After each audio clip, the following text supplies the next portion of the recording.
G'day guys, and welcome back to my channel. Now here's a quick and simple chili beef recipe. Anybody can make this. Diced onion, 3 cloves of garlic in the pot there. Now I've got about 400 grams of minced beef. Now I cooked it down. That mostly water you see there, and not fat. Now I'd completely drained that. Tablespoon of tomato paste. Now my seasonings here, my spices: coriander powder 1 teaspoon, cumin powder 1 teaspoon, 1 tablespoon of paprika, and a teaspoon of chilli, but you can adjust that. I'm going to put a can of tinned tomatoes in there, which are crushed. Cook this for about 20-25 minutes, stirring occasionally. Now I've already seasoned my meat with salt and pepper. I'll adjust the seasonings as I go.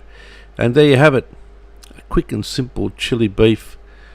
I've got some garnish there with a good old spring onion and some sour cream. I've got a tortilla which I'll put over the open flame. Give it a go. Like, comment, subscribe. See you later.